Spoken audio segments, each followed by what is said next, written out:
Ferrari a donc signé une 3e victoire d'affilée aux 24 heures du Mans. Après 2023, après 2024, la marque italienne triomphe une nouvelle fois en hypercar au terme du double tour d'horloge sartois. Et cette année, ce n'est pas l'une des voitures officielles qui s'est imposée, mais bien la voiture de l'équipe privée, on mettra encore des guillemets, avec la 499P numéro 83 de Robert Kubica, Yeffier et Phil Hanson qui sont donc les vainqueurs de cette 93e édition des 24 heures du Mans. Une course sur laquelle nous allons revenir dans ce nouveau numéro de Track Limit by Minerva Oil, le podcast d'Endurance Info, avec évidemment notre bilan et notre analyse de cette course, de la victoire de Ferrari, mais également des prestations des autres marques. Track Limit by Minerva Oil, le podcast d'Endurance Info, c'est parti. Et pour ce nouveau numéro donc, de notre podcast, je suis évidemment avec Thibaut Villemont et Laurent Mercier. Messieurs, nous étions tous les trois cette semaine aux 24 heures du Mans. Nous avons entendu beaucoup de choses, nous avons vu beaucoup de choses au niveau chronométrique durant toute la semaine. Et comme au foot, on disait qu'à la fin d'une finale, c'est l'Allemagne qui gagne. L'adage, c'est Ferrari qui gagne à la fin, puisque, comme je le disais en introduction, Ferrari a encore gagné les 24 heures du Mans au terme d'une course où les 499P ont su rapidement revenir aux avant-postes après être partis, entre guillemets, un peu loin sur la grille, avec des prestations en qualification en hyperpole en deçà de la concurrence. Mais finalement, au bout de un peu plus de 2 heures et demie, ce sont bien les voitures italiennes qui ont émergé aux avant-postes pour ne plus les quitter, avec donc la victoire, la numéro 83. La première question, messieurs, elle est simple. On a vu Ferrari dire qu'ils n'étaient pas les plus rapides, mettre la concurrence très en avant durant toute la semaine. Mais au final, de concurrence, on a presque eu l'impression qu'il n'y en a pas eu, hormis vraiment la Porsche numéro 6, Thibaut. Effectivement, tu fais bien de dire que toute la semaine, Ferrari a dit mais nous ne sommes pas les favoris. Il y a 3 ou 4 voitures qui sont plus rapides que la nôtre. Et on a bien vu en course que même après la course, ils essayaient de dire qu'ils n'avaient pas la voiture la plus rapide. On prend la moyenne des 60% des meilleurs tours, ils font 1, 2, 3. Donc c'était une belle mascarade. Ça a eu le don d'agacer, les concurrents. Et moi, il y a beaucoup de gens ont dit oui, Sébastien Bourdet, c'est un pleurnichard. Sébastien Bourdet, c'est le seul qui a eu le courage au moins de dire tout haut, ce que tout le monde pensait tout bas. Ferrari a clairement dominé cette épreuve, même en fin de course, malgré le regain de forme de la Porsche numéro 6 et son retour aux avant-postes. Je pense que Ferrari a bien contrôlé les débats. Et heureusement qu'il y a eu le safety car et heureusement qu'il y a eu les erreurs commises par la 50 et la 51. Sinon, on aurait eu un triplé italien. Thibaut, on a également vu que Ferrari a connu quelques soucis techniques sur ces 2 voitures officielles, la 50 et la 51. On va quand même aussi mentionner la disqualification de la numéro 50 avec une non-conformité technique qui est relative au support d'aileron arrière. Visiblement, sans ces soucis de moteur et bon, sans cette disqualification, on aurait pu éventuellement voir un triplé Ferrari comme on a pu le voir au début de la saison en WEC. De quels soucis techniques on parle? Parce que honnêtement, hein, si Ferrari ils ont eu des soucis techniques et qu'ils ont ce rythme-là en fin de course, ça veut dire qu'ils mettent 10 secondes à tout le monde, hein. Je veux pas être méchant, mais il y a un moment, moi, j'ai toujours pas eu de réponse claire à ces soucis techniques. Oui, soi-disant, on les a vus remettre de l'huile, tout ça. Mais une fois que la Porsche numéro 6 s'est hissée au 2e rang, l'écart il s'est globalement stabilisé, hein. Ils sont pas revenus sur la Ferrari, ils sont pas revenus sur la Ferrari 83. Ils n'ont pas enrhumé non plus les 2 autres. Moi, il y a quelque chose là-dessus qui m'échappe. Je veux bien qu'ils aient des soucis techniques, mais s'ils ont des soucis techniques et qu'ils arrivent à continuer à imprimer ce rythme-là en course, c'est vachement inquiétant, hein. Inquiétant pour la concurrence, inquiétant pour la suite du championnat, parce qu'on a vu que l'écart, du coup, alors certes, il va être réduit du fait de la disqualification du numéro 50 au classement constructeur, mais on voit, Thibaut, au classement pilote, que les pilotes Ferrari ont encore largement creusé l'écart. Qu'est-ce que ça augure, sachant qu'on va revenir à une balance de performance à partir du Brésil qui doit prendre en compte les résultats des courses précédentes? Est-ce que là, on va voir les voitures italiennes vraiment un ton en dessous à partir de Sao Paulo? On Je se sais pose la pas, question la du coup logique, maintenant. la logique voudrait que, puisqu'ils ont quand même bien dominé les premières manches de la saison, si le système de BOP reste comme il est, hein, bien évidemment, j'insiste bien là-dessus, parce que pour l'instant, il a en tous les cas pas fait ses preuves, ce nouveau système. Donc, qu'est-ce que vous voulez que je vous dise? J'espère qu'on verra d'autres vainqueurs, parce que là, je crois qu'on a 4 victoires Ferrari, 4 doubles podiums, 3 pole positions, 3 meilleurs tours en course. Moi, quand je veux bien, hein, mais quand on me dit ah bon, Ferrari a dominé le début de saison, je suis un petit peu étonné qu'on me pose cette question. Le championnat, hélas, c'est un petit peu David Fleury qui s'est exprimé après les 6 heures de Spa, qui disait si Ferrari fait un gros résultat au Mans, la saison elle est pliée. Et je crains que ce soit le cas.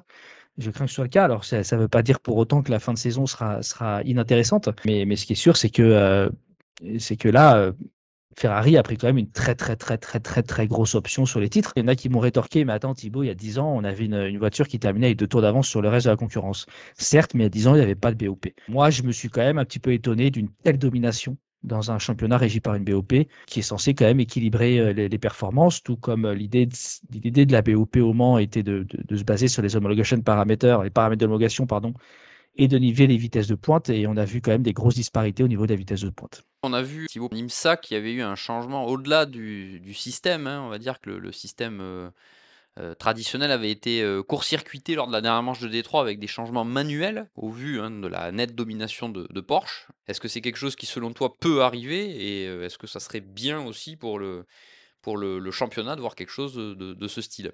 Bah, je crains que ce soit un petit peu la seule solution. Alors, attention, hein, je dis juste que l'IMSA, au moins, l'IMSA a eu le mérite de reconnaître que bah, il y a Porsche.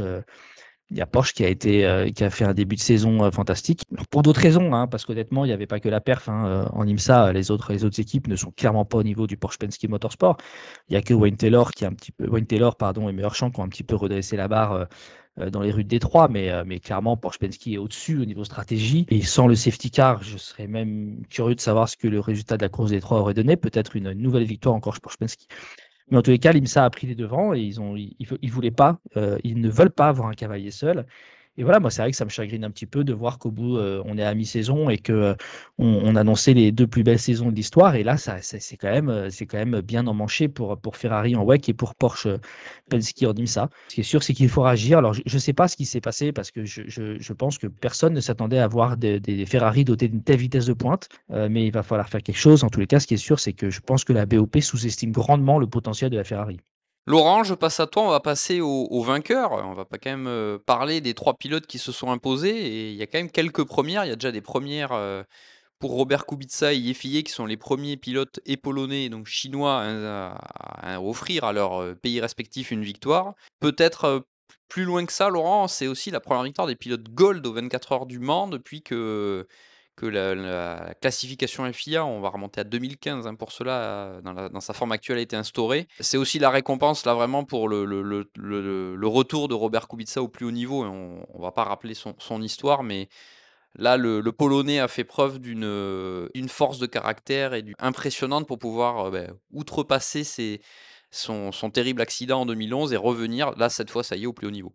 Salut les gars. Ouais, je pense même que c'est ce qui a sauvé la course, non? On peut pas dire que c'est une course qui restera dans les annales en termes de suspense, même si bizarrement à l'arrivée on n'a que 14 secondes. À 83 a un petit peu sauvé la course avec, comme tu l'as dit, avec ce bon vieux Robert qui a conduit, enfin qui a piloté, parce que c'est bon, on parle pas de conduire, mais de piloter 43% du temps de course. Le mec a 40 ans, il a quand même un sérieux handicap et ça reste malgré tout une machine. Le gars n'a pas de gourde, il n'a pas dormi pendant plus de 30 heures. On lui a demandé de faire un quintuple relais. Enfin bon, ouais, c'est sûr qu'il a certainement sauvé un peu l'intérêt, l'intérêt de cette course. Yifeye, que Porsche aurait peut-être pas dû laisser partir. Premier chinois, même si ça c'est anecdotique, mais montre que finalement c'était peut-être une bonne idée pour lui d'aller chez Ferrari. Et puis Phil Hanson, Phil Hanson qui est considéré comme un pilote payant, mais qui est considéré comme un pilote payant, ok, mais rapide. Et Phil Hanson a aussi tenu son rang, et c'est sûr que ça c'est un équipage. On a pas mal de premières. Alors, la voiture privée, on va passer dessus parce que ça n'a rien d'une voiture privée, à part qu'elle soit jaune. Mais oui, tu as un premier chinois, un premier polonais, un premier équipage avec 2 pilotes Gold. C'est ce qui a sauvé la course. Et après, pour écouter ce que disait Thibaut, pas grand-chose à rajouter dessus. Il y a quand même beaucoup d'incohérences, beaucoup de problèmes, beaucoup de disqualifications. Enfin, pas beaucoup, mais il y a une disqualification. Et s'il manque quelque chose, tu dois bien te douter qu'au niveau des flexions, ça ne va pas passer. Quand tu vois le peu de temps qu'il faut pour changer un bloc arrière, pourquoi ça n'a pas été changé?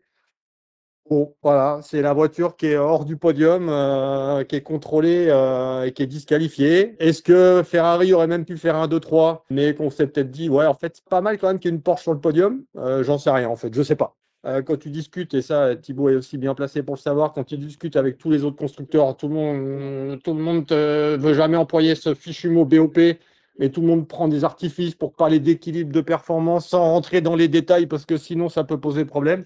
Non, moi, c'est sûr que c'est rageant parce que moi, tout le temps, on me parle d'édition du siècle et on a un plateau de dingue. On a un plateau qui fait rêver tout le monde. C'est incroyable. L'année prochaine, on va peut-être avoir 9 constructeurs. Si aucun ne part, ce sur quoi j'ai des doutes, on peut en avoir 11 en 2027. Édition du siècle, édition du siècle, édition de l'histoire. Au final, pour moi, cette course, par exemple, elle vaut clairement pas le 2011 et le duel Peugeot-Audi, où la Peugeot et l'Audi ne se sont pas lâchés pendant 24 heures. Et tu es d'accord avec moi qu'il y a quasiment le même écart à l'arrivée, avec une Oui. course qui était 10 fois plus excitante, alors que tu avais deux constructeurs. Mais en fait, on a des écarts entre certaines voitures qui sont presque plus importants que quand il n'y avait pas de BOP. Alors, j'exagère peut-être, mais revisionnez le premier tour de la course. Il y a 2 voitures qui arrivent à doubler. La Porsche et la Ferrari. Les autres, ils sont coincés. Les Cadillac, elles sont posées. Et on l'a vu tout de suite. Le problème, c'est que pourquoi on a eu de telles disparités en vitesse de pointe? C'est ce que j'aimerais savoir. Pourquoi les Ferrari sont flashés à 349? La Toyota, elle est flashée à 344. C'est colossal. Ferrari n'a pas été flashé à 364. Avec TVA. Honnêtement, il y a que Porsche qui a un petit peu chatouillé Ferrari, mais Ferrari, ils ont fait des erreurs, ils ont pris des pénalités. Il y a Pierre Goudy qui est parti en tête à queue en rentrant dans la voie des stands. Il y a eu des drive-through pour vitesse excessive dans les stands. En fait, je me souviens de David Fleury qui, après Spa, nous dit on nous avait dit que avec ce système de BEP, si on faisait la course parfaite, on aurait une chance. Et c'est pas le cas. Et en fait, indirectement, je suis peut-être négatif, mais moi, la victoire d'Assise, j'y ai jamais cru. Hein. Jamais. Et en fait, alors qu'ils ont fait, je dis pas qu'ils ont fait la course parfaite. Il y a des fois, il y a peut-être des moments où ils ont fait les triple relais, ils auraient peut-être dû faire des doubles. Il y a peut-être la stratégie était peut-être pas optimale. Mais en fait, c'est qu'ils ont fait aucune erreur. Les pilotes, ils se sont mis le couteau sous la gorge, mais toute la course comme des tarés. On pouvait le voir, hein, comment ça grimpait sur les vibreurs, contrairement au Ferrari. Et au final, ça l'a pas fait. Et moi, je peux comprendre. On a critiqué aussi Kevin Estre, qui s'est montré assez critique quand le dimanche matin, il dit Ferrari fait trop d'erreurs pour mériter la victoire. Bah, en tous les cas, ce qui est sûr, c'est que Ferrari, ils ont fait plus d'erreurs que Porsche Penske, enfin que la numéro 6 en l'occurrence, pas que les autres voitures. Et en fait, cet équipage de la numéro 6, alors Kevin Estre, Lorenzo Vantore, cette année épaulé par Matt Campbell, Kevin Estre et Lorenzo Vantore, ça fait 2 années de suite où ils font la course parfaite et où ils sont pas récompensés. Et je peux comprendre leur frustration. Ouais, c'est sûr que tu peux comprendre leur frustration. Maintenant, est-ce qu'il ne faut pas aller plus loin et dire qu'au final, l'organe législateur est perdu avec les BOP? Tout simplement, d'un point de vue général, on ne sait pas quelle pièce y coudre. Je veux dire, c'est le cas en INSA, c'est le cas en WEC. À un moment, il y a un problème quelque part. Comme tu le dis, on n'a jamais autant de constructeurs, on en a d'autres qui arrivent. Alors, ok, on peut dire que c'est encore une LMH qui gagne, peut-être, mais moi, je pense qu'au final, les constructeurs jouent pour moi, un vilain jeu, à ne pas tout montrer, à vouloir rester sur la défensive, même si la BOP était basée sur les critères d'homologation. Mais à un moment, on joue à un mauvais jeu, on casse le jeu, on ne sait pas qui roule pas, qui fait quoi. Et puis le législateur qui est censé avoir plein de données, bah, je pense qu'il est paumé parce que quand eux, ils sont je ne sais combien, bah, les constructeurs, ils sont 2 fois plus. Et ils arrivent je dis pas qu'ils arrivent à truander la BOP, mais ils arrivent à l'exploiter au mieux en interne Oui. Ouais. et terminer, et point barre. Et c'est la même chose. Et je peux pas croire que les instances dirigeantes n'ont pas été étonnées par les chiffres qu'ils ont vus durant la semaine. Si, avec les données qu'ils ont, les données récoltées, on ne le voit pas, alors là, le problème est encore plus grave. Quand la BOP est sortie, globalement, moi, naïvement, je suis pas un G, j'ai pas tous les datas, hein, je suis d'accord, mais j'ai trouvé j'ai trouvé pas déconnant, quoi. J'ai vu le truc, j'ai fait, waouh, on peut avoir une course de dingue. On peut avoir une course de dingue. Je me suis dit, quand je compare par rapport à l'an passé, alors certes, hein, toutes les voitures ont eu un Joker Evo en dehors de la Toyota, mais je me suis dit, on peut avoir une course de dingue. Et en fait, plus le temps passait, même si Ferrari disait le contraire, et en fait, Ferrari a effrayé tout de suite, en fait. Et il y en a, dès la journée de test, ils se sont dit, on ne sera pas dans le coup. Hein. On ne sera pas dans le coup. Ils ont une marge qui est trop conséquente. Et je pense que même la FIA et la CO ont été surpris par ça. Et je ne peux pas croire, parce qu'en tous les cas, ce qui est sûr, c'est que l'objectif de BOP tel qu'il est défini, clairement, il n'a pas été atteint. Enfin, Thibaut, on était nous, avant Pierre, avant la journée test, avant la journée test, je pense qu'on ne peut pas dire qu'il y ait quelqu'un qui râlait pleinement sur les chiffres de BOP. Non, effectivement. Ouais. Non, je suis assez d'accord. Alors en plus, il y avait déjà eu un petit changement durant la semaine Ouais. entre la V1, il y avait eu un ajustement. Mais je suis d'accord que globalement, et même moi, quand je l'ai lu, encore une fois, naïvement, avec mes yeux de journaliste, je me suis dit, ah, ça promet. Hormis pour Peugeot. Il y a un moment, on ne peut pas non plus sauver tout le monde. Peugeot, la voiture est ratée, c'est clair. Alors on a déjà dit pourquoi. Pour changer la com, parce que quand tu vois la com après la disqualification, de se réjouir que la 908 rentre dans les points parce que la Ferrari a été disqualifiée, je pense que ça, Bah ouais, bon, ça. c'était peut-être pas utile. Ah, Mais bon, ça c'est juste un point de vue personnel. Je pense que tout le monde a été surpris et les instances dirigeantes en premier. En plus, je veux dire, l'année dernière, à Sao Paulo, Ferrari, ils remettent un kit. Ils ont un niveau de joker qui a fait couler quand même, voilà, qui a été source de moult discussions. Parce que c'est quand même très curieux d'accorder un niveau de joker à une voiture qui vient de gagner Le Mans et qui est censée avoir gagné les 3 dernières courses, alors que dans le règlement, il y a bien marqué qu'un niveau de joker n'est accordé que pour des questions de sécurité, de fiabilité et de manque criant de performance. Pour moi, la 499P ne cochait aucune de ces 3 cases. Ils s'en sont pas cachés. On a vu des dashplanes à faire leur apparition à l'avant. Ils ont dit qu'officiellement, c'était pour améliorer le refroidissement des freins arrière. S'il y a des dashplanes qui font leur apparition à l'avant, c'est en toute logique qu'il y a plus d'appui à l'arrière. C'est très élevé.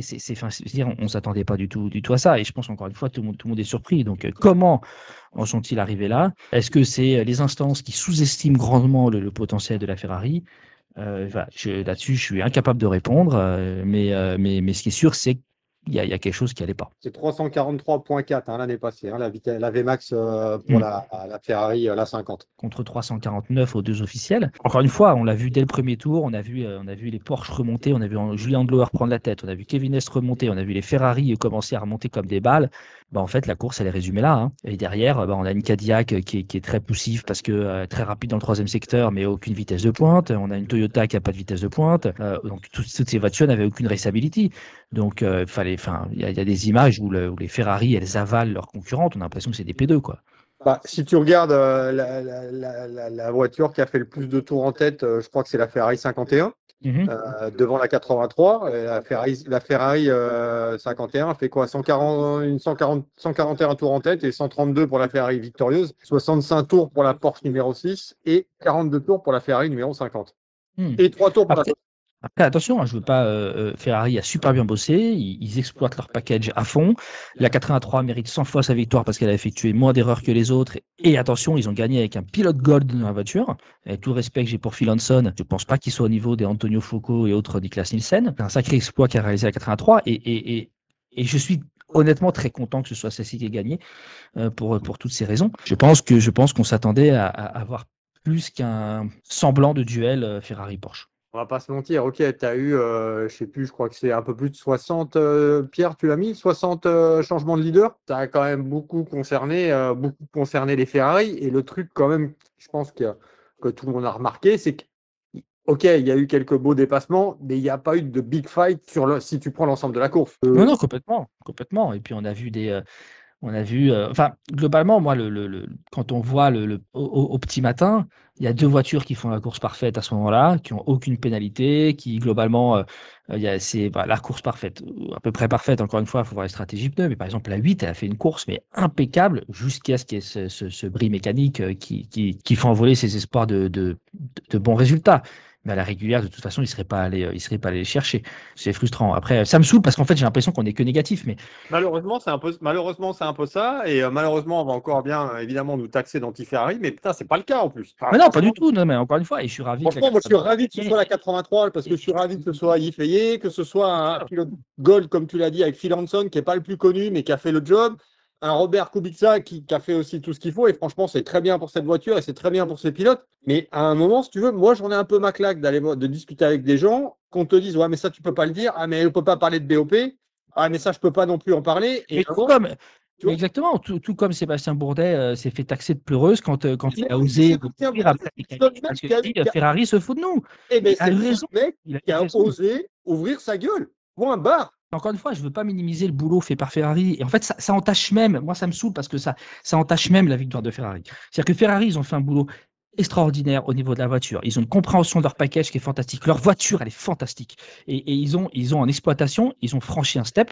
Il y a eu des erreurs de pilote. Par contre, ils ont vraiment franchi un step en exploitation. Et même cette disqualification de la numéro 50, je ne sais pas. J'ai essayé de savoir, j'ai pas eu la réponse. J'ai suivi un refus. Donc, est-ce qu'ils l'ont fait parce qu'ils ont vu que les vis étaient pas... Peut-être la VMAX de la voiture en fin de course, peut-être Je qu'ils sont sais plus que attends. la VMAX de la voiture a surpris. Ah oui, mais soi-disant, ça n'a eu aucun effet sur la VMAX. Un aileron qui fléchit de 52 mm contre 15 autorisés, apparemment, ça n'a aucune incidence sur la VMAX. Mais quand tu lis tout, je croyais qu'il y avait une erreur de frappe, moi. 52 mm. Mais je suis surpris. Et ce qui m'agace, c'est que ça, oui, ça jette, je suis désolé, Mais ça jette une part d'ombre sur cette victoire. Mais comme tu dis, quand on voit ça, ces derniers arrêts, les voitures, elles sont 1, 3, 4. Bon, est-ce que tu fais pas quand même le nécessaire pour la rendre légale? Parce que tu sais très bien que ça va pas passer. oui. Vis-à-vis de Ferrari, ça m'embête et surtout encore plus pour les 3 pilotes qui l'ont emporté, parce que ça jette, voilà, ça jette un doute qui est vraiment, qui est pas agréable. Et alors que Kubica, Ye et Hanson ont amplement mérité leur victoire. Je suis ravi qu'il n'y ait pas eu de consigne d'équipe entre les officiels et la cliente, parce qu'apparemment la numéro 50 n'a pas eu le droit de doubler la numéro 51 à la fin de course, ce que je trouve fort regrettable quand on sait que les deux équipages se battent pour le titre mondial. Si ça se trouve, s'ils faisaient pas ça, Ferrari gagnait tout simplement pas la course, hein. Donc voilà, d'ailleurs, pour la petite anecdote, c'est la première fois, je pense, depuis longtemps, Laurent, que c'est la troisième voiture qui Ouais. fait vraiment la différence. À chaque fois, Ouais. on se dit, est-ce que ça sert à quelque chose d'amener la troisième voiture? En 2015, c'est la troisième Porsche qui gagne, mais il y a C'est ça. Porsche doublé, donc d'un certain côté, on peut se dire que ça change rien.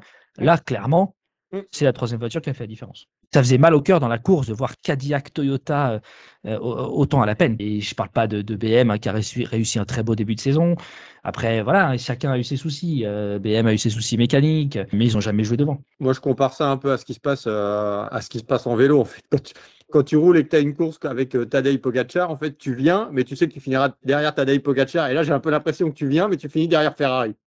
Il reste des courses, il reste quand même un championnat à faire. Et là, maintenant, le championnat, bah, il est un peu plié. Donc, quand on entendait en début de saison que Ferrari voulait un petit peu, alors je ne vais pas dire qu'il voulait délaisser Le Mans, parce que personne ne peut délaisser Le Mans, ou alors c'est vraiment nous prendre pour des lapins de 6 semaines. Mais quand on dit ouais, on a gagné Le Mans, on veut gagner le championnat, bah ouais, sauf que tu as failli faire un triplé au Mans et tu vas gagner le championnat haut la main. Les concurrents passent leur temps à nous raconter ce qu'ils veulent bien nous raconter. Que, encore une fois, on n'est pas les favoris, on n'a pas la voiture la plus rapide. Alors effectivement, nous on a la chance d'être des journalistes un petit peu spécialisés, donc on essaie on sait de temps en temps faire faire la part du vrai du faux. Et moi, quand Ferrari m'a dit ça, et honnêtement, j'ai jamais cru une seconde quand ils m'ont dit ça, parce que moi je regardais les datas et en toute honnêteté, Ferrari était clairement les plus rapides. La journée test, c'est une mascarade. Nous, on peut en tirer aucun enseignement. On peut en tirer aucun enseignement. On a l'impression qu'ils ont tous peur que la BOP change. Alors Ferrari dit ah oui, mais attendez, on n'a pas joué la qualif. Et c'est ok, certes, t'as pas joué la qualif. Mais bon, à quoi ça sert d'aller dire à tout le monde on n'est pas les favoris, on n'est pas les plus rapides, alors que les chiffres sont là et les chiffres ne mentent pas. J'ai un peu de mal à comprendre. Alors oui, ils sont tous en train de se plaindre, ils sont tous en train de prêcher pour leur paroisse, que nous on essaie de faire derrière, voilà, de démêler le vrai du faux, d'avancer nos pions, d'essayer de tirer des enseignements d'une séance d'essai libre où en fait c'est pas possible d'en tirer. C'est ainsi. C'est surtout que quand tu écoutes, bien placé pour le savoir, quand tu écoutes les gens, ben, t'as pas grand-chose à en tirer parce que en plus, on va pas se mentir, on sent que ça mine tout le monde de ne pas pouvoir parler ouvertement. Quand tu poses une question à un pilote que je ne citerai pas, qui dit bah, on peut parler quand même un peu d'équilibre de performance et tout, qu'on te dit bah non, j'ai pas le droit. Quand tu vas en voir un autre qui te dit ah, mais là, ça, je peux pas en parler, je vais te faire taper dessus. Et à un moment, tu dis bah, ok, donc on fait quoi et on dit quoi? Après, soit on dit clairement que c'est plus vraiment un sport, que c'est un show, ok, mais par contre, il faut que ce soit assumé. Juste avant de parler des autres, les gars, c'est justement ça un peu qui fait chier, c'est que ça a un peu tendance à occulter un peu les autres, alors qu'on a connu des fortunes diverses, qu'il y a quand même eu une course derrière, il n'y a pas eu que Ferrari, il n'y a pas eu que la Porsche numéro 6, et maintenant, on va parler des autres. Donc, messieurs, les autres, évidemment, donc on passe sur la Porsche numéro 6, comme tu l'as dit Thibaut, une course parfaite, mais malheureusement non récompensée. 42 minutes dans les stands seulement, 0 pénalité, mais voilà, 14 secondes qui ont manqué. Je te coupe d'ailleurs, Pierre, puisque tu as l'air d'avoir les chiffres sous les yeux. Combien de temps les Ferrari ont passé dans les stands par rapport à la Porsche numéro 6? Donc la numéro 6, elle passe 42 minutes.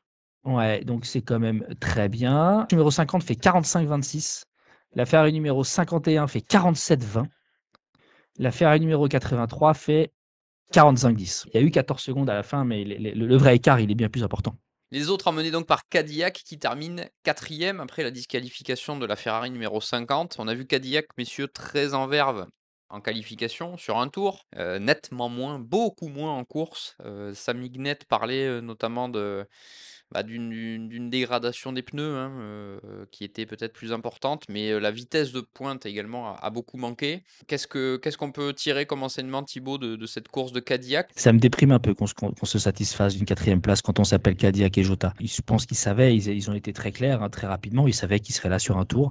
La voiture manque clairement de vitesse de pointe, donc elle manque énormément de capacité à courir, de ce que les Anglais appellent la raceability. En fait, c'est satisfaisant dans le sens où ils ont rendu une belle copie, notamment principalement à numéro 12, comme Sébastien Bourdais disait à l'arrivée. Au mieux du mieux, la 38 aurait pu viser la place de la voiture sœur, sans les petites erreurs qui ont été commises et les pénalités. Eux, pour le coup, contrairement à Ferrari, ils ont payé cher leurs pénalités. En revanche, on voit que la collaboration entre les deux entités marche bien. Il y a une Evo dans les cartons, une Evo Aero. On a hâte de voir ce que ça va donner l'année prochaine. 4e, oui, sur le papier, c'est pas déconnant quand avant de partir, ils savaient de toute façon qu'ils pourraient pas aller jouer avec les gros devant. Jenson Button a été un peu en souffrance, hein. Il n'a pas été au niveau de ses équipiers. Son dernier Le Mans? Je ne serais pas étonné. En revanche, les 3 pilotes de la numéro 12 ont été vraiment forts. Norman Nato a été excellent. Alex Lynn, on sait de quoi est capable Alex Lynn. Il est diabolique sur un tour, mais des fois, il est capable de la mettre dans un arbre. Et là, il a été vraiment impeccable, impeccable toute la semaine. Très fort, vraiment très très fort. Et voilà, c'est juste dommage que. En fait, la course de Cadillac, elle s'est passée exactement comme il l'attendait. Incapacité à se battre en course et une voiture rapide sur un tour quand il n'y a pas de trafic. Et donc, elle compense son manque de vitesse en ligne droite par son agilité dans le 3e secteur. Mais en course, c'est pas ça qui fait la différence. Encore une fois, j'y reviens toujours au même point. Les deux voitures qui ont pu globalement jouer, c'est les deux voitures qu'on a vues dès le premier tour remonter dans le peloton, là où les autres en étaient incapables. Après Cadillac au classement, on trouve Toyota. Toyota qui a connu un rare souci technique sur la numéro 8. Hein. Vous avez vu ces images de la voiture qui perd tout d'abord son écrou, puis ensuite sa roue. Ces deux événements sont la conséquence d'une casse d'un composant. On a vu ensuite la voiture rentrer au stand, mais perdre environ 5 tours. Donc la course en était terminée pour le top 5, on va dire, de ces 24 heures du Mans. Et c'est finalement la Toyota numéro 7, avec sa fameuse livrée GT1 qui termine 5e. Pourtant une voiture qui a subi des dégâts, on l'a vu assez rapidement au niveau du ponton gauche.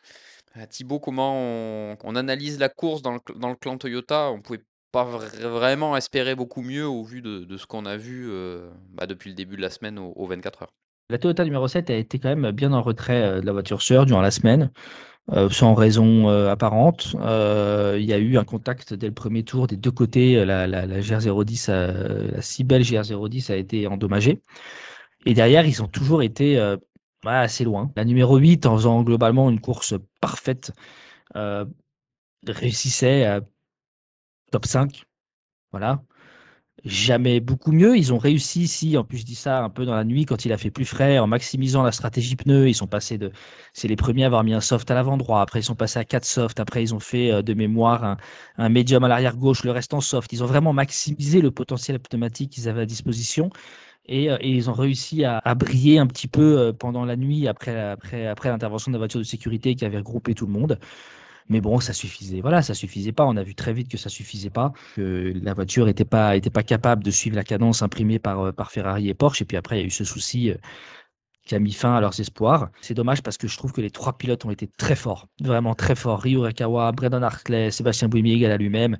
Un Brandon Hartley mieux que ce qu'on a pu voir ces derniers mois. Moi, j'avais été un petit peu déçu, des petites erreurs, moins saignant. Et à contrario, la numéro 7, ils ont quand même fait quelques erreurs hein, parce que bon, il y a une histoire de pit limiter, il y a voilà ce sacré accrochage de McConnell au départ. Alors, je dis pas que c'est sa faute, hein, mais il y a quand même eu plus d'erreurs de commises du côté de la numéro 7. Mais de toute façon, Toyota ne pouvait pas jouer et ils l'ont su rapidement dès qu'ils ont vu le déficit en vitesse de pointe qu'ils avaient.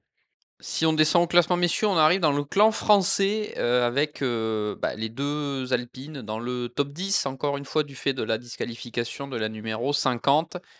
Les deux Alpines, Laurent, je vais passer à toi, ont vu l'arrivée, contrairement à l'an dernier où on se souvient après un petit quart de course, les deux voitures avaient baissé pavillon suite à des soucis moteurs. Cette fois, la fiabilité moteur a été au rendez-vous sur les deux voitures, puisque les deux voitures voient l'arrivée, certes à 2 et 3 tours, mais la fiabilité globale n'a pas été parfaite, un souci de refroidissement au niveau de la batterie. Sachant que Alpine avait été très performante depuis le début de la fin de saison 2024 et depuis le début de l'année 2025, hein. On se souvient notamment des podiums qui ont été acquis depuis le coup d'envoi de la saison. Laurent, est-ce qu'on doit se satisfaire selon toi dans le clan Alpine de cette double arrivée? Pas persuadé qu'on doit se satisfaire d'une double arrivée, surtout qu'Alpine était quand même sur une bonne dynamique, même si c'était sur des formats un petit peu plus courts. Alors, comme tu l'as dit, il y a eu quelques problèmes. Il y a eu des problèmes de pénalité aussi, avec des soucis de pit limite aussi, Au dans la début, voie des stands. Je crois que chacune des deux voitures, d'ailleurs, a été pénalisée. Donc ça a posé quelques problèmes. Bon, même si Jules s'est un petit peu tanké dans un bac, mais de toute façon, ça n'a pas changé la face du monde. Je suis pas persuadé que chez Alpine, qu'on puisse se satisfaire, hein, de voir uniquement ces deux voitures à l'arrivée. On attendait forcément plus, on attendait forcément mieux, surtout notamment après les 6 heures de Spa. Bon, oui, la fiabilité est là, mais je crois qu'on a un peu, pour avoir discuté, échangé avec plusieurs pilotes Alpine, on a un petit peu cherché un petit peu les réglages à la journée test. Ça s'est pas forcément bien passé. Après, on a changé quelques petites choses, mais c'était un peu tard. Et finalement, Alpine a toujours été un peu dans le, je sais pas, on peut dire dans le ventre mou, et Alpine fait partie des marques, du peu de marques qui n'a jamais pris la tête. Je crois qu'il doit y avoir Alpine et BM et Aston Martin qui n'a jamais pris la tête. Non, la Peugeot a pris la tête. oui. Elle a pris la tête, enfin, à la faveur quand À la même. faveur des ravitaillements, voilà. Même Peugeot l'a pris. Ouais, c'est ça, c'est ça. 3 tours, je crois. 3 tours. Donc, à la faveur, évidemment, des stratégies des uns et des autres pour les arrêts. Mais Alpine n'a jamais pointé en tête. Pas persuadé qu'on puisse se satisfaire du résultat. Donc, bon. Elles sont à l'arrivée, mais je pense qu'on attendait mieux. C'est les premiers à être passés en soft, je crois, avec la 35 Oui. en début de nuit. Oui, si on exclut les Toyota avec le soft à l'avant droit. Ouais. Mais les 4 pneus, je crois, sur la 35, il me semble, en soft. Ils ont même fait un test plus tôt le samedi, mais qui n'a pas été concluant avec la 35. Ouais. Et ça m'a fait mal au cœur de les voir se battre avec Peugeot et Aston Martin. Ah ouais, clair. Surtout après quand tu vois le début de saison, tu arrives là-bas, enfin, tu arrives au Mans. Bon, ok, c'est l'anniversaire d'Alpine. T'attends plus, tu as beaucoup de partenaires. Tu as Luca Di Meo. Oui, Luca Di Meo était toujours chez Renault, samedi, dimanche. Ouais. Oui, jusqu'à samedi, il y était, dimanche soir, je sais pas. Okay. Voilà. Et tu attendais forcément mieux, surtout quand tu vois ce qui s'était passé avant, quand tu vois les équipages, tu dis, bon, là, allez, ça va. Je dis pas que ça va jouer la victoire, tu vois, mais ça peut jouer. Si on avait eu des soucis, chose qu'on n'a pas eu sur les voitures de tête, tu peux te dire, bon, ça pouvait faire pas mal. Et même avec BM et tout, finalement, BM, on les a vus un peu, enfin, on en reparlera après, mais Alpine, c'est un peu comme Toyota, tu as un peu l'impression qu'ils n'étaient pas là. Allez, je peux refaire mon rabat-joie. Non, je suis désolé, j'ai honte en plus. Cette année, comme je l'ai dit, les instances dirigeantes voulaient à peu près niveler les top speed, les vitesses de pointe. L'année dernière, il y a deux voitures qui avaient vraiment un avantage en vitesse de pointe. C'était la Ferrari et l'Alpine. Et c'est un petit peu quand même les deux voitures qui ont été visées notamment par la Dual Band BOP et par ce système. L'Alpine, elle est vraiment dessinée pour le Mans, complètement. C'est une voiture pour des lignes droites. Le règlement l'autorisait. Et là, en fait, ils se retrouvent dans une fenêtre de performance qui n'est plus celle de la voiture. Ils ont été pénalisés en ligne droite avec une perte de puissance au-delà de 150. Et donc ce règlement a eu un effet sur Alpine qui, au final, n'a pas eu sur Ferrari, même si, encore une fois, Ferrari a un nouveau kit aéro par rapport à l'an dernier qui est censé générer davantage d'appui. Après Alpine, messieurs, Peugeot, on l'a déjà évoqué. Bon, ça a été une course transparente pour Peugeot au niveau du résultat. On a vu une sortie de piste en début de course, hein, pour la numéro 93 de Paul Di Resta. Ensuite, on a tenté des coups stratégiques en allongeant les relais, notamment, ce qui a permis, comme tu disais, Laurent, de voir la 94 aux avant-postes au gré des ravitaillements des voitures de tête. Peugeot, comment on voit la suite des choses? On sait que l'encadrement et même la hiérarchie au sommet de Peugeot a maintenu pour l'instant sa volonté de rester en endurance sur le long terme. Mais est-ce que ce qu'on a vu là cette semaine, où d'entrée de jeu à la journée test, ils savaient qu'ils ne pourraient pas être avec la concurrence, est-ce que ça va pas faire basculer les choses dans un sens ou dans l'autre? Peugeot veut rester en endurance. Alors certes, ils n'étaient pas contents de la BOP, ils auraient espéré un peu plus d'aide, mais encore une fois, la BOP du Mans est basée sur les paramètres d'homologation et non sur le résultat des courses précédentes. Et forcément, c'était une mauvaise nouvelle pour Peugeot. Après, c'est pas une nouvelle, hein, c'était pas un secret. Je pense pas que ça change la suite. On attend, là, la CO, la FIA ont annoncé l'extension des règles jusqu'à fin 2032. On attend quelles sont les modalités. On ne serait pas surpris que, notamment, peut-être les premiers constructeurs arrivaient, voire tous, aient droit à une autre homologation et à des jokers, puisque Peugeot, de son côté, a tout utilisé. En toute logique, voilà, clairement, si Peugeot veut gagner Le Mans, ce ne sera pas avec cette voiture. Ce ne sera pas avec cette voiture, il faut en refaire une. Donc, il faut que le règlement change. C'est dans les cartons. Ils y travaillent. C'est même pas assez dans les cartons. Ils sont déjà en train de plancher sur la voiture. Voilà, mais il va falloir attendre 2027. Ça veut dire que 2026, ce sera encore une saison qui va être longue, hein, du côté de Vélizy. Puis après, on a vu des petites erreurs inhabituelles de pilotes, mais en même temps, en fait, si je me souviens, je sais plus quel pilote m'avait dit Le Mans, quand tu joues la gagne, c'est génial. C'est vraiment un truc de dingue. Par contre, quand tu la joues pas, bah, ça peut être très très long. Et je pense que là, les pauvres pilotes Peugeot, leur semaine au Mans, elle a dû leur paraître interminable. Enfin, c'est un peu ce qui fait chier pour les pilotes et l'équipe qui, elle, Totalement. est obligée de subir et t'as pas le choix et tu as un peu l'impression que 24 heures du Mans pour Peugeot, c'est 24 heures d'essai. Tu roules en fait. T'enchaînes les tours et t'essaies d'éviter les problèmes et tu roules et tu sais que tu peux rien faire. Et je pense que quand tu es pilote pro, même si tu es payé par un constructeur, bah, tu quand même qu'une envie, c'est de briller.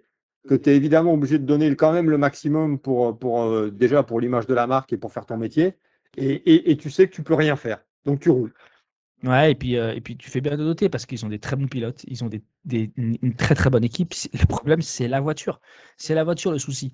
Et moi, là où je m'inquiète un petit peu, c'est qu'aujourd'hui, ils sont pas attrayants. Il y a de nouveaux constructeurs qui arrivent et ils le savent très bien qu'il y a des éléments de qualité chez Peugeot et j'ai peur que ce soit un petit peu, qu'il y en ait pas mal qui désertent, alors que je suis intimement persuadé que même en interne, il y a des gens de qualité pour faire une bonne voiture. Donc, ce serait un petit peu dommage de repartir de zéro au niveau équipe d'exploitation. Mais je pense que ça va être quand même dur de retenir ces meilleurs éléments. Écoute, moi j'ai fait ce que j'ai pu, j'ai acheté une miniature. Et ça, c'est beau. En esquisse, là, avec la 9X8, juste en esquisse. C'est tout. Donc moi j'ai fait ce que j'ai pu. Hein. Payer le programme de la prochaine voiture. Écoute, j'ai essayé, mais bon, on verra. Il y avait des petits Voilà. nouveaux, Laurent et Thibaut, cette année aux 24 heures du Mans. Aston Martin Thor, avec la très attendue Valkyrie et son moteur V12. Les 2 voitures à l'arrivée, sans problème majeur. On n'a pas vu les voitures dans des positions inconfortables, on va dire. Comment on analyse les choses? On est à 4 et 6 tours de la tête, mais pour une première, c'est plutôt encourageant selon vous? Moi, oui. Ouais, moi, je trouve ça encourageant. Certes, la BOP était bien. On a quand même vu une Aston Martin en Hyperpole 1. Ouais, moi, je suis assez content. Je suis assez content pour eux. La voiture est fantastique. Après, quand on voit à quel point elle a une bonne BOP et son manque de performance par rapport aux autres voitures, j'ai peine à croire qu'il y a 2 secondes à les trouver. Que ce soit possible. Il faut voir. L'équipe a fait le boulot. Les pilotes ont fait le boulot. Un très bon Marco Sorensen, un très bon Tom Gamble. Donc globalement, enfin, qui s'attendait à aller voir se fighter avec Peugeot Alpine? Je pense pas grand monde et je pense que même eux, ils se sont amusés. Je suis assez d'accord. C'est quand même, enfin, tu vois, c'est quand même pas mal les voitures depuis le début de saison. Alors oui, ça joue pas devant. C'est pas un programme officiel en tant que tel comme on peut l'entendre chez les autres. Et ok, bon, il n'y a pas la perfo, mais pour l'instant, il y a la fiabilité pour une première avec une caisse quand même qui est quand même un peu, je vais pas dire bancale, mais c'est quand même pas quelque chose qui a été développé sur mesure. C'est plutôt pas mal. Et par contre, juste pour revenir sur Peugeot avec une petite stat quand même, bon, après, c'est anecdotique, hein. Il n'y a aucun abandon au Mans en 3 participations. Ça fait 6 au départ, 6 à l'arrivée. Ah, il y en a d'autres qui arrivent pas, hein. Et Mais juste exactement. et justement, messieurs, il y en a qui n'y arrivent pas, cette La année. transition est toute trouvée. Toute trouvée, c'est ça, c'est professionnalisme sans faille. C'est BMW M Team WRT, Laurent, ça est-ce qu'on peut appeler ça une claque? Parce que là, on a vraiment, été dans le dur chez BMW. On y reviendra rapidement au LMG T3. Mais là, en hypercar, les 2 voitures ont connu des soucis. On est à 12 et 26 tours. Je pense que la pilule doit être compliquée à avaler en ce début de semaine, dans le clan belge. Tu veux, on connaît suffisamment WRT, on va suffisamment les voir parce qu'évidemment, comme ils font plusieurs programmes en GT et en WEC, on est clairement, bah, on va discuter avec eux et pour avoir assez longuement échangé avec Vincent Voss à l'arrivée, qui est quand même d'ordinaire quand même suffisamment ouvert et tout. Et là, enfin, moi j'ai senti le coup de massue. Tu as les 2 abandons des GT3, comme tu l'as dit, on y reviendra peut-être un petit peu plus tard, mais même les problèmes des 2 voitures. Je veux dire, l'année dernière, elles abandonnent. Là, elles abandonnent pas, mais c'est un peu comme si elles abandonnent parce qu'elles finissent dernière et avant-dernière de la catégorie hypercar, avec un problème moteur et un problème de refroidissement de batterie. Et là, tu dis, OK, Dries Vanthoor a peut-être eu le meilleur tour en course 2 reprises durant la course, mais c'est pas, enfin, c'est pas, on n'est pas venu pour ça. On n'est pas venu, c'est en dessous ce qu'on attendait au départ chez BMW M Team WRT, clairement. On n'a pas vu, c'est un peu comme Alpine, hein. On a vu un peu BM au début, et puis après, c'est un peu comme Alpine et Toyota, si tu veux, ils sont rentrés dans le rang, et après, même si la BM, on en a vu une un peu épisodiquement dans le top 5, et je pense qu'il y avait un top 5 à aller chercher, mais ça s'est un peu effondré, et en fin de course, et coup sur coup, un peu comme le GT d'ailleurs, coup sur coup, BMW a perdu en peu de temps ces 2 voitures. Après l'hypercar, messieurs, on passe au LMP2, une catégorie sans BOP. Sans BOP. Sans BOP. Et où Inter Europol Compétition a réalisé la passe de 2 après sa victoire de 2023 et une deuxième place acquise l'an dernier. Cette fois, l'équipe polonaise est de retour au sommet avec un trio Jakub Śmiechowski, Tom Dillman, Niki Loli qui a été quasi parfait, mais le suspense aura été jusqu'au bout pour le LMP2 puisque l'excès de vitesse de Niki Loli a failli redistribuer les cartes. Et un temps, la course a semblé tomber dans l'escarcelle de VDS Panis Racing. Sauf que Laurent, on parlait de fiabilité à l'instant. Et là, c'est la fiabilité qui a fait défaut malheureusement à l'Oreca numéro 48 d'Oliver Gray, Esteban Masson et Franck Pereira qui avaient jusque-là réalisé une course excellente. Mais malheureusement, la technique s'en est mêlée, Laurent. Dans les dernières minutes, tu pouvais même presque commencer à écrire ton papier. Vu l'écart qu'il y avait à la régulière, VDS Panis Racing ne pouvait pas espérer grand-chose sans problème d'Inter-Europol. Et Niki Loli a été pénalisé d'un drive-through pour un excès de vitesse dans la voie des stands. Donc, ça a changé un petit peu la donne. Ça a remis la voiture de VDS Panis en tête. Et là, tu te dis, bon, OK, tu peux écrire le truc. Maintenant, c'est bon. VDS Panis Racing est passé aux commandes de la course. Et puis, comme dirait l'autre, patatras. Patatras, à quoi? À combien? 3 tours de l'arrivée? Ouais, à peu près. Le triangle inférieur qui casse. J'ai échangé ce matin, il y aura une interview à lire avec Xavier Combet, un copropriétaire de TDS Racing avec Jacques Morello, et qui dit, le pilote à la radio dit, je peux plus rouler, il faut que je rentre.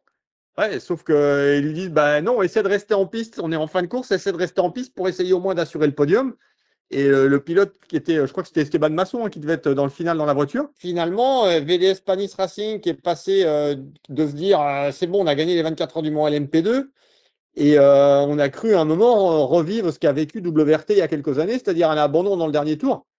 Et finalement, ça l'a fait. Il y a la deuxième place, mais c'est passé tout près. Alors à côté, tu parles de Niki Loli. On peut aussi parler de Jakub Śmiechowski, le Silver, qui est un peu la cheville ouvrière d'Inter-Europol Compétition. Et il y en a un qu'il faut, je pense, aussi mettre en avant, c'est Tom Dillman, qui a été très bon en qualif, en hyperpole, en course, et franchement, qui a été un métronome et qui a fait le job. Même si Niki Loli, attention, c'est solide, hein, le mec s'est quand même enquillé la victoire à 24 heures de Spa, 24 heures du Nürburgring, et maintenant la catégorie LMP2 aux 24 heures du Mans. Donc c'est quand même, c'est pas le pilote le plus connu, on va dire, en termes médiatiquement parlant, mais c'est solide. Et Inter-Europol gagne en 2023, fait deuxième en 2024 et gagne en 2025, même si je trouve que VDS Panis a clairement donné le change. Et on le voit, Laurent, en LMP2 Pro, même puisque TDS, sous sa propre bannière, termine également deuxième, puisque la victoire en LMP2 Pro revient à Aoba ITF et au trio PJ Hayet, Dane Cameron et Louis Deletraz, qui eux terminent également troisième du classement général LMP2.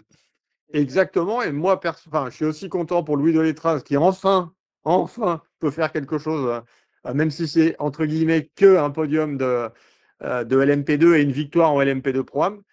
Mais après tous ces déboires des années passées, on a eu de belles bagarres, même si Inter-Europol et VDS Panis, hein, avec aussi un peu à Aoba ITF, ont quand même un peu on va pas dire étouffé la concurrence, mais quasiment. J'ai un petit regret quand même par rapport à ça, c'est qu'en termes de diffusion télé, on n'a quasiment pas vu les LMP2.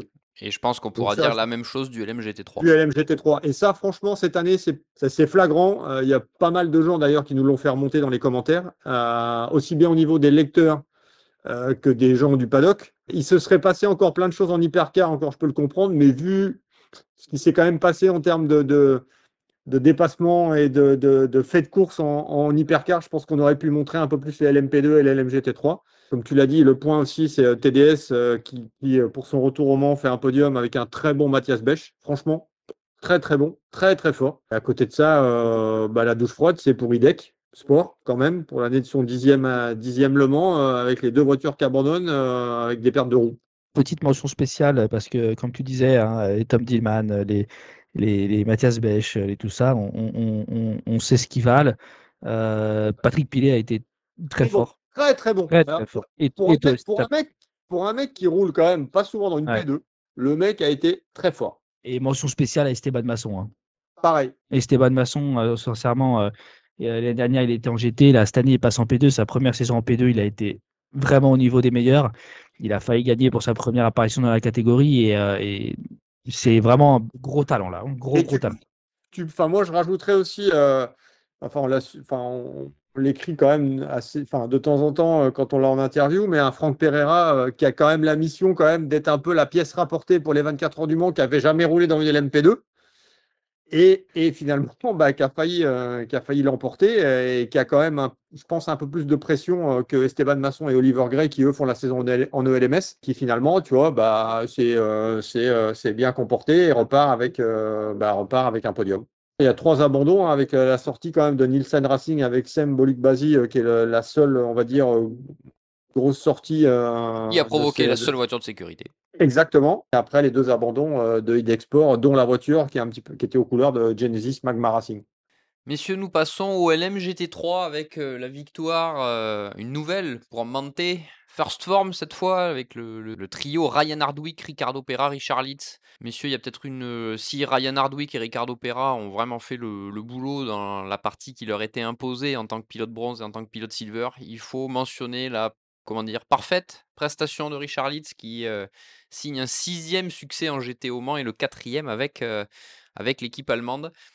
Éternel Richard Lietz, Laurent, qui l'âge n'a pas d'influence. Recordman des participations des pilotes en activité au Mans, avec 19 départs maintenant. Pour être totalement honnête, c'est pas cette Porsche que j'avais mis. Je l'avais mis, je crois, sur le podium, mais je l'avais pas mis vainqueur. Franchement, Richard Lietz, à 41 ans, pilote Porsche, toutes ses participations sur des Porsche 911, c'est pas le mec le plus, on va dire, jovial, parce qu'il c'est quelqu'un de très discret, qui se montre pas trop, qui est pas du tout réseaux sociaux, qui est un petit peu, on va dire, de l'ancienne école, qui se montre pas. Mais quand tu vois le taf déjà qu'il avait fait à Imola dans le final, et là, Richard Lietz, en fait, tu as envie de lui dire, prends les clés de la voiture et puis va rouler. Et le mec est toujours là. Ouais, parce qu'il a fallu faire face à Alessio Rovera à un moment. Bravo, Mantaille, hein. Un travail impeccable. Enfin, c'est vraiment. C'est incroyable. Et là, je pense qu'on a vu les 2 plus belles équipes du GT3 actuel, hein, face à face avec Mantaille face à F Corset. Par contre, il est vraiment silver, Ricardo Pera? Vous êtes sérieux ou? Non, mais il est silver comme Alex Malikin était bronze. Oui, oui, non, mais il a rien à faire silver, quoi. Et Non. encore plus quand on voit ses performances. Bon, Hein. alors, Enfin, je veux dire, il est. je suis d'accord avec toi, Thibaut. C'est d'ailleurs les 2 trucs. C'est que d'une, Mante, c'est Mante qui a fait la Porsche. Tu vois, donc déjà, bon, voilà. Et Ricardo Pera n'a rien à foutre en silver. Voilà. Après, voilà, ça ne doit pas retirer tout le crédit de la victoire du Mantaille Racing. Mais c'est sûr que quand on voit l'équipage en face chez Vista F Corset, pour le coup, il y a un vrai silver, un vrai bronze. Je parle sur le plan de la performance. Mais voilà, en tout cas, il y a eu une belle bataille. Il y a eu une belle bataille entre eux. Il y en a un qui a été, mais bon, vous le connaissez sur Endurance Info, Mathias Droudi a été très fort. Oh, magnifique. Mais bon, on n'a pas besoin de le présenter, mais c'était son premier Le Mans et en dehors de la peau, il a vraiment été étincelant. Et ça a presque été un peu la 3e force du plateau d'ailleurs. Hein. Et moi, grosse déception, c'est Codis, quoi. Ouais, qui était bien placé à un moment de la course. Ah ouais, il y mais avait. qui Je n'a pense pas qu'il Il y y avait avait un bon concrétisé. coup à jouer. Il y avait vraiment un bon coup à jouer, je pense, du côté d'Acodis. Finn Gersitz, évidemment, il a un peu mis à mal les espoirs de l'équipe de Jérôme Polican en tartant la voiture. C'est la déception, même s'il y a un top 5, mais là aussi, il y avait de quoi faire nettement mieux qu'un top 5. Il y avait Ouais, de il y quoi avait un faire un podium, il y avait un podium sans podium. aucun problème. Ouais, ouais. C'est de bon augure, on va dire, pour la suite, sauf que c'est une occasion manquée quand même pour les 24 heures du Mans, même si c'est censé être la dernière année de la Lexus RCF GT3. Mais là, je pense qu'on était affûtés, on était prêts, là, il y avait la bonne dynamique, il y a vraiment les bons équipages. On pouvait craindre un peu, parce que c'était ses débuts avec Petru Razvan-Umbrarescu qui débutait lui au Mans, un peu comme Finn Gersitz d'ailleurs. Et finalement, ça l'a fait. José Maria Lopez qui découvrait la Lexus au Mans a été quand même très fort. quand même. Tout comme Arnold Robin. Ah mais grave, tout comme Arnold Arnold Robin. Robin, ça a été un des bronzes les plus en vue. Ouais, tout à fait, avec François Herriot notamment. C'est sûr que ça fait partie ça fait partie des très bons, mais c'est pas récompensé. C'est une 5e place et un abandon. Et le podium, on va quand même mentionner la 3e place de Tev Sport et de Tom Van Rompuy, Rui Andrade et Charlie Eastwood. Un podium, messieurs, qui récompense l'équipe britannique et qui finalement va un petit peu à l'encontre de ce que disait Ben Keating sur les performances de la Corvette en début de semaine. On se souvient que Ben Keating était un peu agacé de voir certaines Même en voitures. début de course. Même en début de course, il s'est plaint. Oui. Il s'est plaint en début de course. Et en toute honnêteté, il y a un moment. Là, tu peux pas te plaindre. Là, c'est ça. Avec tout le respect que j'ai pour Ben Keating, tu peux pas te plaindre de la BOP quand la voiture sort, elle fait hyper pole 2 et qu'elle est sur le podium. Je veux dire, il y a un moment, il faut se remettre en question. Ouais. Ils ont un équipage de dingue. Ben Keating, Johnny Edgar, Daniel Juncadella, honnêtement, il y a peut-être celui de Mental Racing qui est aussi bien, mais je pense que c'est tout. Vous m'arrêtez si je me trompe. On a quand même un Johnny Edgar qui, pareil, va pas rester si longtemps. Et ils n'ont jamais été là, et alors que la voiture était là. Donc, il y a un moment, on peut pas. Les deux Corvettes, elles ont la même BOP. Messieurs, on va forcément parler de Team WRT. Team WRT, comme en hypercar, les deux voitures ont connu des soucis et pire pour les deux GT3 ont abandonné. Puisque il y a eu un souci électrique sur la numéro 46 avec Ahmad Alarti, Valentino Rossi, Kelvin van der Linde qui a un temps occupé les avant-postes de l'épreuve en LMGT3. Et Laurent, pour la numéro 31, c'est un souci qui n'arrive pas souvent, mais ça évidemment ça fera partie des anecdotes de l'édition 2025. Ça n'arrive pas souvent, mais c'est quand même arrivé 2 fois sur une course de 24 heures à une BMW. Parce que la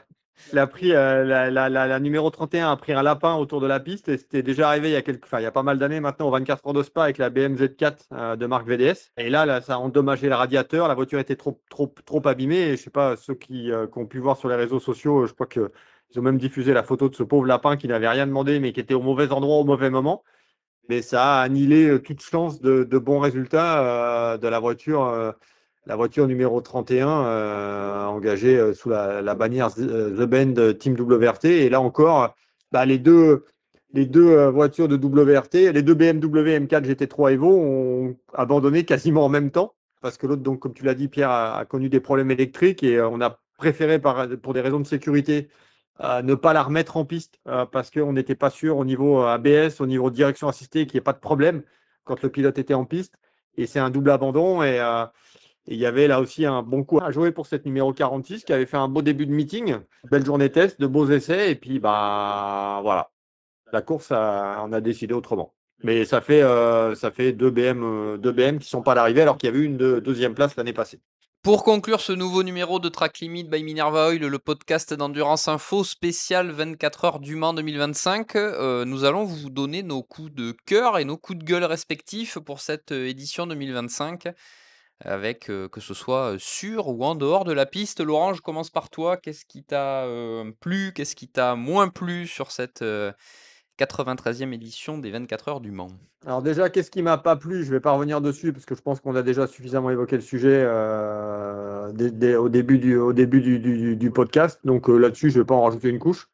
Je vais plutôt dire ce qui m'a plu. Alors ce qui m'a plu, c'est un petit peu, on va dire, hors course. C'est tous les efforts faits pour le public, c'est-à-dire en termes de village, en termes d'animation, en termes de fan zone. Super nouvelle fan zone au karting. Ah, mais il y a rien. Enfin, franchement, là-dessus, il y a. Enfin, moi, j'ai rien à dire. On a pu aller se balader, on a pu voir ce qui se passait dans le village, un petit peu les fan zones et tout. Franchement, le village constructeur était vraiment terrible. Je vous avoue quand même que j'ai un peu pesté à tort. Je vais expliquer pourquoi. Pour la présentation de la McLaren Hypercar dans le village samedi matin, où tu arrives là-bas et en fait, tu vois même pas la voiture tellement il y a de gens agroupés autour. Et après, j'ai quand même réfléchi. Je me dis merde. Avant, j'étais spectateur. Et quand tu es spectateur, tu te plains un peu d'être un petit peu mis de côté. Et là, on te dévoile la voiture au milieu du public. Et après, je me dis, c'était quand même une très bonne idée. Parce que les spectateurs ont pu avoir en même temps que tout le monde qu'on ait enlevé la bâche sur cette McLaren Hypercar. Et ça, franchement, avec un peu de recul, je me dis, bon, nous, on l'a vu de loin. Mais tous les spectateurs qui étaient agglutinés autour de la fameuse boîte McLaren, ils ont pu la voir en même temps que tout le monde. Et ça, je trouve que c'était vraiment génial. Le fait que Genesis Magma Racing fasse aussi sa conférence de presse dans le paddock, enfin dans le village constructeur, pardon, le vendredi après-midi, ça a permis aussi au public d'être derrière et de voir un petit peu comment ça se passait, d'écouter, de prendre des photos. Et franchement, au niveau animation, même au niveau show, en termes de feux d'artifice, en termes de spectacle de drone, le bleu, blanc, rouge au moment du départ, un petit peu à l'image de ce qu'on avait vu aux Jeux Olympiques, ça a donné des photos terribles. Les images prises en l'air avec tout ce qui est drone et compagnie, franchement, ça a donné des images terribles. Donc pour tout ce qui est animation, franchement, là-dessus, topissime. Thibaut. Moi, je vais en prendre un autre parce que moi aussi j'avais le même coup de cœur que Laurent. À vrai dire, c'était l'événement en lui-même en dehors de ce qui se passe sur la piste. Donc je vais en prendre un. Je vais prendre un coup de cœur sportif, Ifeye. C'est tellement un top mec, gentil, polyglotte, bien élevé, qui se met jamais en avant. Je trouve ça. Je suis vraiment vraiment content pour lui. Et c'est vrai qu'on parle beaucoup de Robert Kubica et l'exploit est de taille. Attention. Mais voilà, je vais donner mon petit coup de cœur à Ifeye. Puis mon coup de gueule, si on peut appeler ça un coup de gueule, mais c'est plus de la frustration quand je vois le plateau qu'il y a et qu'on nous dit qu'il y a une BOP qui donne des chances égales à tout le monde sur le plan de la perf. Voilà, je suis un petit peu, j'aurais aimé que davantage de constructeurs soient impliqués dans la course à la victoire. Ah si, j'ai un coup de gueule. Allez, rajoute-le. J'ai un coup de gueule, mais et là, c'est un coup de gueule envers l'ACO. Est-ce qu'on peut enlever les espèces de grosses pierres dans les parkings qui sont à deux doigts de niquer les carters d'huile des voitures qui passent, qui vont se stationner? Ces trucs-là étaient en place quand j'étais gamin, où tu garais les voitures et tu avais un numéro sur les grosses pierres. Et le problème, c'est que ces pierres sont toujours en place. Et quand tu sors du parking de nuit, pour l'avoir vécu, pour l'avoir fait, Pierre, on est d'accord avec une voiture quand même assez basse. C'est très problématique pour la voiture. Et je peux vous dire que pour avoir vu aussi un gars avant la journée test qui roulait avec une Porsche, pour pas donner la marque, lui, il a failli laisser son carter d'huile. Donc, s'il vous plaît, enlevez-moi ces espèces de pierres qui en plus ne servent à rien. À rien. Voilà. Allez, à toi, Pierre. Le message est passé. Et Pierre, ouais, c'est quoi un coup de cœur, coup de gueule? Bah oui, le voilà. Coup de gueule. Je commence par le coup de gueule.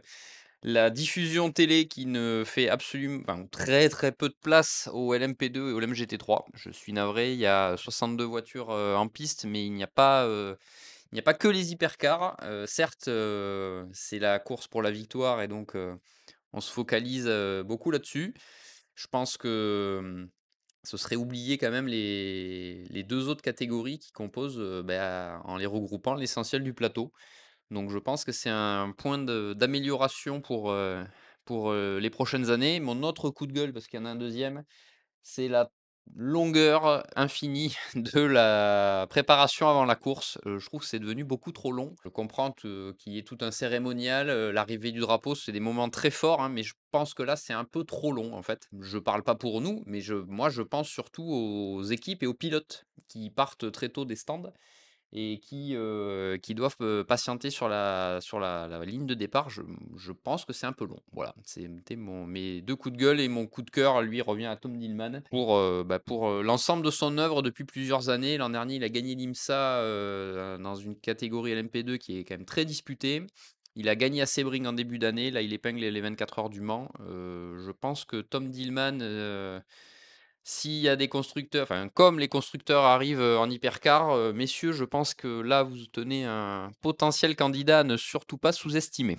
Et c'est avec ces coups de cœur et coups de gueule que nous allons conclure ce nouveau numéro de Track Limit by Minerva Oil, le podcast d'Endurance Info. Thibaut, Laurence, ces 24 heures du Mans constituaient la première pierre d'un triptyque des 3 courses de 24 heures de ce mois de juin, puisque cette semaine auront lieu les 24 heures de Nürburgring en Allemagne, comptant pour l'Intercontinental GT Challenge avec le traditionnel affrontement entre marques allemandes. C'est un rendez-vous très centré et très allemand, et il y aura là aussi sans doute beaucoup de choses à dire dans quelques jours en Allemagne avant les 24 heures de Spa et la plus grande course GT au monde avec les 76 voitures attendues dans un peu plus de 10 jours désormais au départ du sommet de la saison du GT World Challenge Endurance et de l'Intercontinental GT Challenge.